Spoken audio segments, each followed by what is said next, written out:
한국 전쟁에 대해서는 우리 여러분 포함한 대부분의 국민들은 내가 잘 알고 있다라고 생각하실 거예요. 자, 김일성이 1950년 6월 25일 기습 남침한 전쟁이다. 이거 당연히 팩트 맞습니다. 그런데 한국 전쟁이 발생한 정확한 원인이 무엇이냐 하는 부분에 대해서는 혹시 답변이 가능하실까요? 세계의 패권을 놓고 봤을 때 북한이 단독으로 자기가 생각해서 하진 않았을 것 같아요. 여기 뭔가 배경이 있었을 것 같아요. 저 소련이 계획했다고 생각하는 맞습니다. 자, 지금 이 한반도 전쟁의 그 양상을 보면 남한과 북한이 싸운 전쟁이 아니에요. 세계적인 전쟁입니다. 세계적인 전쟁은 세계적인 배경 하에서 일어났다라고 봐야 됩니다. 아놀드 토인비라는 아주 유명한 역사학자가 있습니다. 이 사람이 이렇게 얘기합니다. 인간이 이해 가능한 역사 연구의 최소 단위가 국가 역사가 아니고 문명사다. 자, 이 얘기는 내가 한국사를 제대로 이해하려면 한국을 포함하는 동아시아 문명사 정도를 이해하고 이 상황에서 한국사를 들여다봐야 비로소 이해가 된다는 거예요. 그런데 지금 한국 전쟁 같은 이런 사건은 문명사로도 안 됩니다. 왜? 문명과 문명이 충돌하잖아요. 세계사적 차원에서 접근해야 된다라고 생각합니다. 이제 한국 전쟁이 일어나기 5개월 전에 1950년 1월 달에 미 국무장관 딘 애치슨이 소위 애치슨 라인이라는 것을 선포합니다. 그림에서 보시는 것처럼 저기 알라스카 알루샨 열도, 그 다음에 일본 열도, 필리핀 열도를 잇는 라인입니다. 미국의 서태평양 방위선이라고 볼 수 있습니다. 자, 그런데 여기서 중요한 점은 이 애치슨 라인에 한반도와 대만이 빠져 있습니다. 이건 뭘 의미할까요? 자, 전 세계를 향해서 미국은 한반도와 대만을 방어하지 않겠다는 얘기를 한 겁니다. 그런데 5개월 후에 1950년 6월 25일 날 한국전쟁이 발발하니까 미국은 바로 즉각적으로 참전합니다. 심지어는 유엔에서 주도해서 16개 나라의 유엔 사령부를 결성하고 참전해버리거든요. 자, 그래서 많은 학자들이 미국에 의한 남침 유도가 된 전쟁이다 라고 얘기합니다. 그러면 이제 여기는 전쟁을 일으켜도 미국이 참전하지 않겠구나라고 생각하게 해놓고 전쟁을 일으켰다고 볼 수도 있는 거잖아요. 미국은 그런 식의 전쟁을 유도하는 전략을 상당히 많이 구사하는 나라입니다. 이 패권 국가들이 하는 전형적인 전략 중에 하나입니다. 얼마 전에 푸틴의 러시아가 우크라이나를 침공하기 전에 미국의 바이든 대통령이 이 전쟁이 난다 몇 번 얘기했고요. 미국은 절대로 이 전쟁에 개입하지 않겠다라고 합니다. 그 뒤에 어떻게 됐습니까? 무기를 대줬죠. 미국의 무기로 전쟁을 주도하는 세력이 미국입니다. 근데 이것만은 아닌 것 같아요. 자, 제가 알고 있는 미국이라는 나라하고 남침 유도한 그런 주장에서의 미국하고는 좀 매치가 잘 안 됐어요. 왜냐하면 너무 대놓고 말을 바꿨지 않습니까? 안 지키겠다고 해놓고 5개월 만에 태도가 돌변한 거예요. 이거는 미국 같은 스타일이 아닙니다. 그래서 제가 이 부분에서 의구심이 있었는데 어떤 학자가 쓴 한국 전쟁 관련 논문을 본 적이 있습니다. 이 논문에서 제가 생각한 포인트를 정확하게 분석했더라고요. 물론 이 사람의 논문이 100% 정답은 아닌데 상당히 설득력이 있기 때문에 그 남침 유도하고 좀 다른 입장을 또 설명을 드리겠습니다. 자, 한국 전쟁이 일어나기 1년 전에 1949년 10월 달에 중국 대륙이 공산화됐어요. 마오쩌둥은 중국이 적화되고 나서 바로 모스크바로 날아갑니다. 왜냐하면 중소우호 조약을 체결하기 위해서였습니다.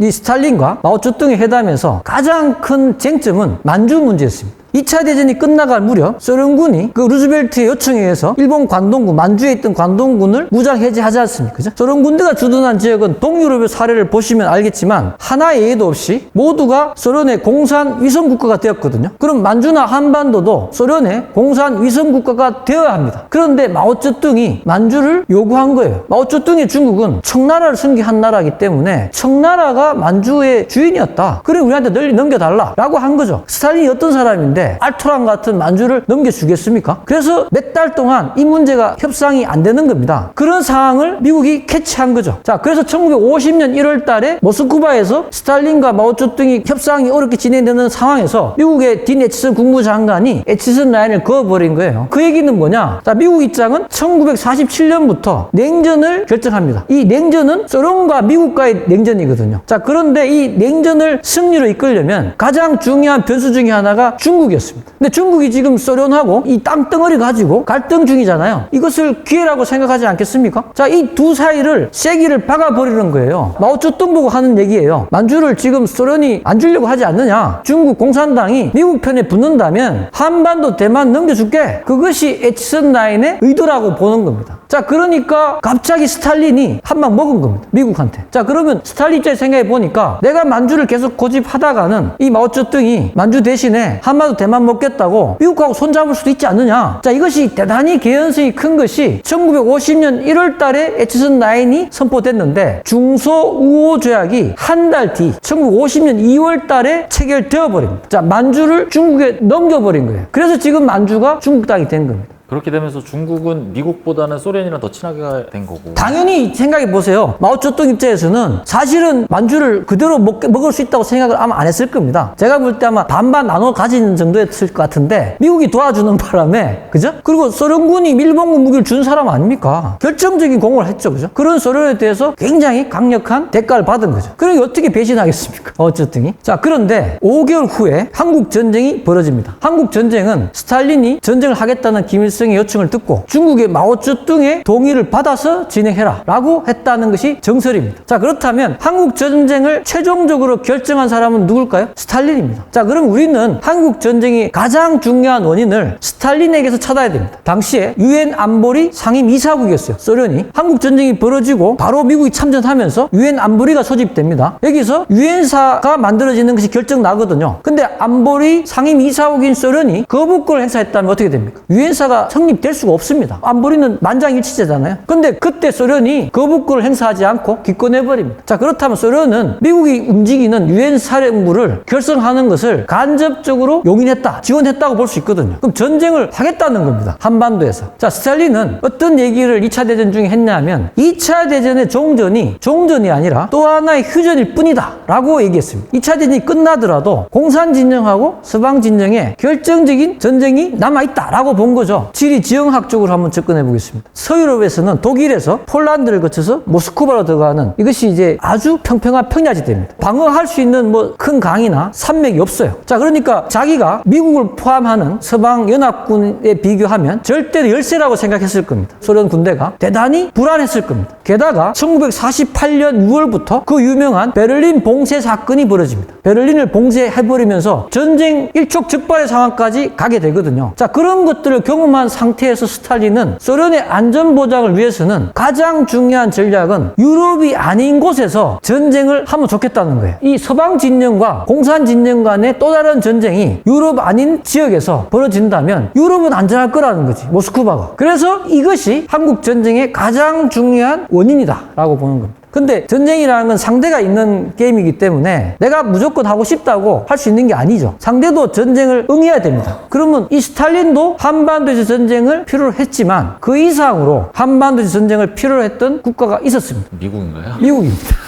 자, 미국 입장은요, 아까 조지 캐난의 전략대로 소련을 봉쇄하는 냉전 전략을 구사했다고 말씀드렸습니다. 자, 그러려면 전 지구적 차원에서 유라시아 대륙 전체에 소련을 봉쇄해야 됩니다. 그럼 미국 혼자 할 수 있을까요? 미국을 추종하는 수많은 동맹이 따라 붙어야 됩니다. 미국의 목적은 그거예요. 자, 그런데 아까 제가 공포와 결핍으로부터의 해방을 했다고 말씀드렸지만 브레튼 체제도 내 시장은 다 개방하는데 니네들은 개방 안 해도 돼. 전 세계 무역 수송로를 미 해군이 공짜로 지켜줄게. 물건 팔고 달러 가져가면 금으로 바꿔줄게. 너무나 정말 선량한 태도 아닙니까? 왜 그렇게 미국이 선량하게 접근했을까요? 얻는 게 있으니까요. 목적은 소련 봉쇄였어요. 소련 봉쇄를 위한 전 지구적인 동맹이 필요했던 거예요. 그래서 마샬 플랜도 하고 자유무역 체제도 만들어주고 브레튼 체제도 만들어주고 잘 살게 해줄게 그렇게 한 겁니다. 자, 그러니까 국제 정치라는 것은 최종 달성 목표를 위한 전략적 수단 이런 게 맞물려 돌아간다는 거죠. 미국 아닌 다른 나라들 입장에서 생각해 보시면 몇십 년 전까지 최근까지 1차 세계대전, 2차 세계대전 지긋지긋한 전쟁을 끌려 들어온 사람들이에요. 전 지구 사람들이. 그런 상황에서 또 다른 대결, 또 다른 전쟁을 하고 싶겠습니까? 아무리 미국이 하자고 해도. 근데 그 사람들이 겁이 나면 야, 나도 지금 정복당할 수 있겠구나. 힘이 약하니까 서방 진영과 공산 진영 간에 뜨거운 갈등 국면이 벌어져야 되고, 심지어는 공산 진영이 먼저 자유 진영을 공격하면 이번에 우크라이나가 공격당하니까 유럽이 각성했잖아요. 그래서 미국이 이 우크라이나 전쟁을 유도한 측면이 있다라고 얘기하는 겁니다. 그런 차원에서 보면 한반도에서의 남한 진영이 자유 진영이고 북쪽이 공산 진영인데 공산 세력이 자유 진영을 먼저 공격했습니다. 공격할 수 있도록 미군도 무기를 안 주고 당하는 모습을 연출했잖아요. 그래야 어떻게 됩니까? 미국을 중심으로 대동단결하지 않겠습니까? 자, 한국 전쟁은 그러한 냉전 구도를 완성시키는 미국 입장에서 보면 축복에 다름이 없습니다. 에치슨 라인도 어떻게 보면 미국이 공산 진영을 전쟁으로 끌어들이는 역할을 분명히 했거든요. 방어선에 뺐으니까. 이런 것들을 봤을 때 소련의 스탈린도 전쟁을 일으키고 싶어 했지만 거의 맞먹을 정도로 전쟁을 원했던 세력은 미국 세력이었다. 그래서 전쟁이 벌어진 것이다. 이렇게 볼 수가 있습니다. 에치슨 라인에서 한반도가 빠져 있었잖아요. 예, 맞습니다. 그 에치슨 라인이 발표되는 시점에 그 네. 우리나라 정부는 그걸 보고서 이러면 안 되는데 라는 생각을 했을 텐데요. 당연히 했죠. 그거에 대해서 미국에 뭐 항의하거나 뭐 이렇게 그러진 않았나요? 아니 우리가 무슨 자격으로 항의를 하죠?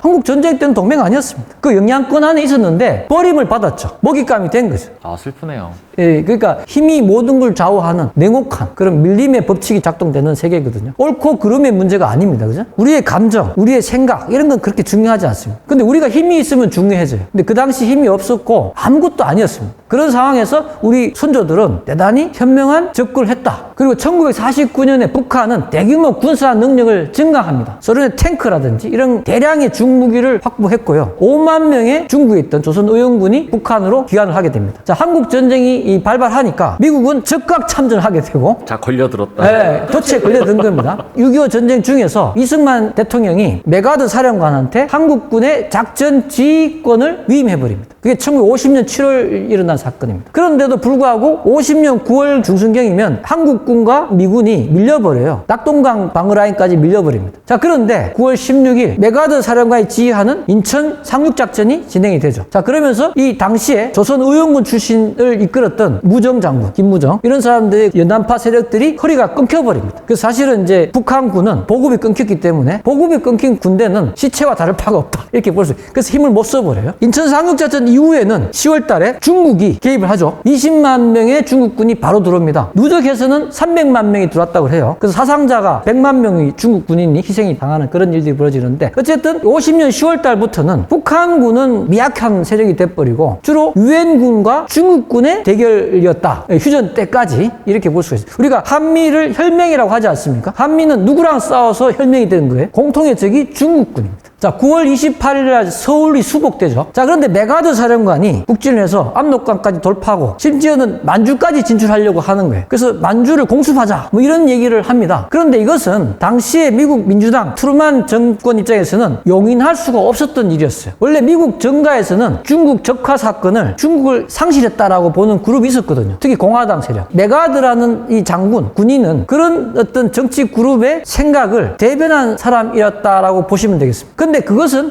미국 민주당 정권의 입장이 아니었던 거예요. 미국 민주당 입장은 어떤 전략을 폈나요? 조지 캐난의 소련 봉쇄 전략, 냉전을 기획했지 않습니까? 그러니까 냉전이라는 것은 전 세계 동맹국들을 모아서 경계를 긋고 포위를 하는 전략이잖아요. 그럼 포위망의 라인이 어디가 적절한 겁니까? 38선. 거기서 더 나아가는 건 의미가 없는 거예요. 자, 그러니까 미국 대통령의 의사와 맞지 않는 결정을 현장 사령관이 내리다 보니까 메가드를 해임시켜버립니다. 그리고 다른 그 16개 나라 유엔사에 합류했던 국가들도 만약에 만주까지 진출해서 소련이 이 전쟁에 끌려 들어온다면 전쟁이 확대되지 않겠습니까? 이거를 좋아할 리가 없잖아요. 그러니까 다 반대했습니다. 그래서 시대의 흐름은 역시 미국 정권의 입장과 일치했다 이렇게 보시면 되겠습니다. 미국이 한반도에서의 전쟁에서 이제 어떤 배후에 있었다고 본다면 어쨌든 북한이 남침을 했을 때 미국은 즉각 참전을 했잖아요. 예. 뭐 거기까지는 시나리오일 수는 있는데 이게 남한까지 적화가 될 수도 있는 거잖아요. 될 수도 있는 별건 거죠. 아무도 모르니까. 맞습니다. 예. 그러면 미국은 남한이 적화가 돼도 상관없다는 스탠스였나요? 제 생각이 그렇습니다. 그러니까 우리나라 군인들이, 우리나라 국민들 전체가 정말 목숨 걸고 이 전쟁에 최선을 다한 겁니다. 우리 학도병들 얘기 들으셨잖아요. 이제? 그래서 미국도 이렇게 열심히 싸우니까 같이 피를 흘린 거라고 저는 생각합니다. 처음에 우크라이나 같은 경우도 젤렌스키 대통령을 망명시키려고 했어요. 미국 정부가. 그런데 자신이 남아서 끝까지 싸우겠다고 하니까 그런 국민들에 대해서는 지원을 끝까지 하는 거죠. 자, 지금 미국 입장에서도 제가 볼 때는 우크라이나가 러시아에 넘어가도 좋다라고 생각했다고 생각합니다. 합니다. 그러면 유럽이 더 긴장할 수밖에 없고 더 유럽이 미국 쪽에 붙을 수밖에 없거든요. 그러나 그런 뭐 의도가 있었다 하더라도 실제 현장의 결과는 예측 불허지 않습니까? 그죠? 그래서 당시에 원래 이제 아이젠하워가 휴전 협정을 체결한 다음에 원래 구상은 한국에 있던 미군을 일본으로 철수하는 거였어요. 최후의 보루는 일본 열도였지 한반도가 아니었습니다. 자, 그런데 우리 입장은 다르지 않습니까? 우리는 지켜내야 된단 말이죠. 목숨을 걸고. 사실 한국인은 백수십 년 전에는 없었어요. 조선인이 있었지. 왕조시대. 근데 한국인이라는 아이덴티티가 언제 만들어졌냐? 많은 학자들은 바로 한국전쟁이 한국인을 만들었다라고 얘기하는 겁니다. 심지어 미국 사람들은 피에 의한 세례가 일어났다. 그런 얘기를 합니다. 그 정도로 이 한국전쟁이 한국 민족에게는 대단히 중요한 그런 전쟁이었습니다. 자, 그래서 당연히 이제 메가드를 해임시킨 유엔연합군 입장에서는 이 전쟁을 오래 끌고 싶지가 않았죠. 그죠? 그래서 51년 7월부터 유엔군과 북한군, 중국군 3자가 만나서 휴전회담이 진행이 됩니다. 근데 휴전회담은 51년부터 시작이 됐는데 실제 휴전 언제 됐나요? 53년.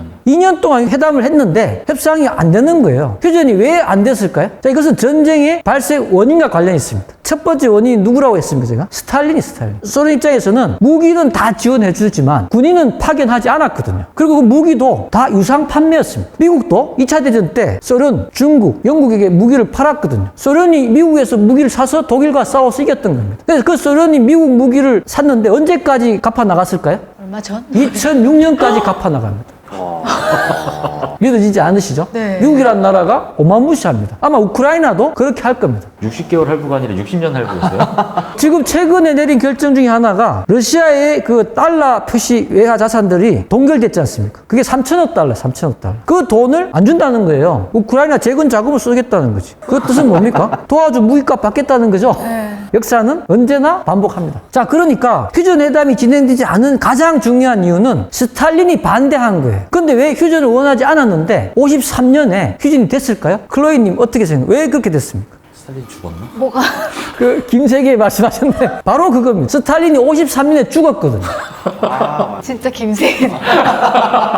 만약에 스탈린이 장수했더라면 아마 한국 전쟁은 아프간 전쟁처럼 20년 이상 끌었을지도 모릅니다. 우리 민족한테는 53년 스탈린 사망이 민족 최대의 축복이었어요. 그런 게 좀 몇 개 있네요.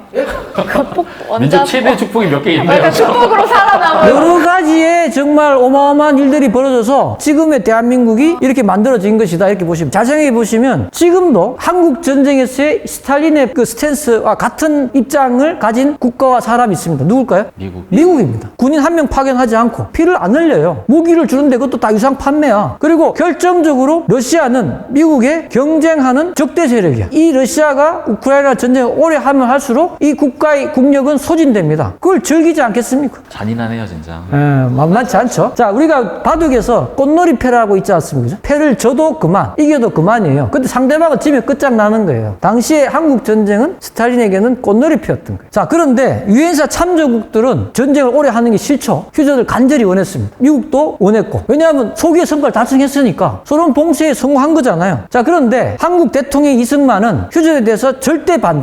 지금 젤렌스키랑 비슷한 스탠스를 취합니다. 휴전은 한반도의 지속적인 분단을 의미한다. 정확하죠? 당연히 휴전회담에 대한 반대운동, 나아가서 단독 북진을 하겠다. 이런 협박까지 하게 되는 겁니다. 근데 이승만이 하도 미국이 휴전을 강요하니까 그러면 내가 휴전하려면 내 요구 조건을 들어달라. 한미 상호 방위 조약을 체결하고 미국이 한국군을 강력하게 지원해라. 키워달라. 이런 얘기를 했습니다. 이승만이 1941년 6월 달일 겁니다. 그 진주만 공격이 일어나 6개월 전에 영어로 쓴 책을 하나 내거든요. 자펜 인사이드 아웃. 우리나라 말로 일본 내막기라 그러는데 그 책에서 어떻게 주장하냐 하면 일본이란 나라는 1억 인구 전체가 전쟁에 동원될 수 있는 무시무시한 세력이다. 근데 이 일본은 미국과 반드시 전쟁할 수밖에 없는 그런 생각을 하고 있기 때문에 일본과의 전쟁은 필연적이다. 자, 이런 일본과 미국의 전쟁이 벌어졌을 때 미국 단독으로는 어려우니 우리를 무장해주면 우리가 너희와 함께 일본군과 싸우겠다라고 주장했습니다. 자, 그런데 아이젠하워는 휴전을 시키겠다. 전쟁을 끝내겠다라고 대선에 공약을 내세워서 당선된 대통령이었거든요. 자신의 미국 전략은 아까 말씀드린 대로 휴전이 되는 순간에 미군을 일본으로 철수시키겠다는 그런 생각을 갖고 있는데 당연히 이승만의 요구를 거절하게 되는 겁니다. 한국의 대통령을 동맹의 그 군의 리더를 이렇게 무시하니까 화가 나지 않겠습니까? 그래서 한국군을 유엔군에서 탈퇴시켜버리고 그래서 휴전회담에도요 참여하지 않습니다. 자, 그런데 1953년 6월 18일 휴전회담에서 포로 교환에 대한 가협정이 체결됩니다. 대원칙이 뭐냐? 그 포로들을 완전히 100% 교환하는 거예요. 그것이 합의가 된 겁니다. 그러면 이미 포로가 된 그 북한군 포로 중에서 나는 전쟁에 억지로 끌려왔다. 나는 공산국가인 북한으로 돌아가고 싶지 않다. 라고 생각하는 사람들을 우리가 반공포로라고 하거든요. 이 반공포로 25,000명을 이승만이 지시를 해서 탈출시켜버립니다. 깽판을 친 거예요. 그러면요, 유엔군하고 중공군, 북한군이 휴전했던 그 내용이 포로의 막교환인데 이게 깨져버린 거예요. 자, 그러니까 미국의 아이젠하워는 화들짝 놀랄 수밖에 없죠. 이거 어떻게 수습해야 되나? 쟤는 저러고도 남을 애구나. 그래서 실제 이승만을 제거할 계획까지 있었다는 겁니다.